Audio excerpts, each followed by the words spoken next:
BRS పార్టీలో media space కోసం కొట్టుకుంటూ ఇప్పుడు కొత్త కాదు. అటు హరీష్ రావు ఇటు కేటీఆర్ అయితే మస్తుగా కొట్టుకుంటారు. రాష్ట్రంలో ఏదైనా ఇష్యూ జరగాలి, దాన్ని నేను మాట్లాడాలి ముందుగా అంటే నేను మాట్లాడాలని కొట్టుకుంటా ఉంటారు.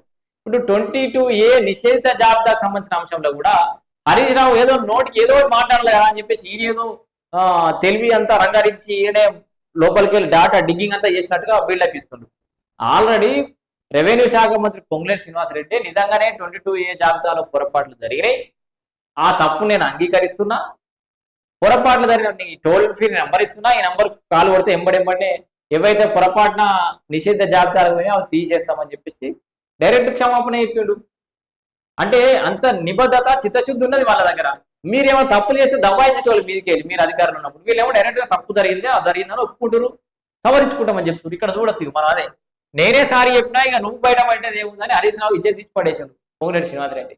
ఏమంటుండు, ఈ 22A ప్రైవేట్ ఆస్తులకు ఇబ్బంది కలిగిన మాట నిజమేనని, అయితే ఈ వివాదాన్ని దాచిపెట్టాలను ప్రజలను మభ్యపెట్టాలని నేను కానీ నా ప్రభుత్వం కానీ అసలు ఆలోచన వేయలేదు, అనుకోలేదు కూడా. అందుకే జరిగిన వాస్తవం ప్రజలకు చెప్పిండు, ప్రెస్ మీట్ పెట్టిండు, పొరపాటు జరిగింది అన్నాడు, దాన్ని సరిదిద్దుకుంటామని చెప్పిండు, ఒక టోల్ ఫ్రీ నెంబర్ కూడా ఇచ్చిండు, ఎంబడెంబడ ఇది చేసిండు. ఇక దీంట్లో హరీష్ రావు 22A కొండంతా వెల్కన పట్టినట్టు హరీష్ రావు మాట్లాడుతుండు. ఆయన హరీష్ రావు కాదు అబద్ధాల రావు మారిపోయింది ఈ మధ్యలో అని చెప్పి చాలా చెప్తుండు.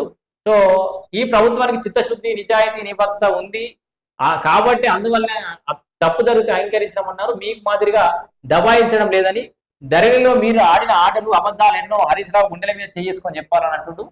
ధరణి మూలంగా ప్రజలు ఆత్మహత్యలు చేసుకుంటే స్పందించని మీరా మా గురించి మాట్లాడారన్నారు. ప్రక్షాళన చేస్తున్న క్రమంలో జరిగిన పొరపాటుకు అధికారులు క్షమాపణ కూడా అడిగానని, ఎవడైనా మీరు క్షమాపణ కోరారా అది మీ నిబద్ధత అన్నారు. సో సామాన్య ప్రజలకు ఇబ్బంది పెట్టాలనో కారుకూతలు పూసే వారికి సమాధానం చెప్పాలో చర్యలు తీసుకోవడం లేదన్నారు. 1998 నుంచి ఉమ్మడి ఆంధ్రప్రదేశ్ నుంచి ఇప్పుడు తెలంగాణ ఏర్పడిన తర్వాత కూడా ప్రభుత్వ జీవోలు మెమోలతో హక్కులు లభించిన భూములకు సంబంధించిన కాపీలు ఆన్లైన్లో అప్లోడ్ కాలేదు. వాస్తవమే కదా, 1998 నుంచి అంతకన్నా ముందు నుంచి కూడా ఆన్లైన్లో అప్లోడ్ కాలేదు చాలా వరకు. సో ఇప్పుడు అవన్నీ తీసుకుంటారు. ఎవరైనా పొరపాటున 22A జాబితాలకు పోతే నంబర్ ఇచ్చారు కదా టోల్ ఫ్రీ నెంబర్, ఆ నంబర్కి కాల్ చేయండి, మీ సమస్య సాల్వ్ అవుతుంది.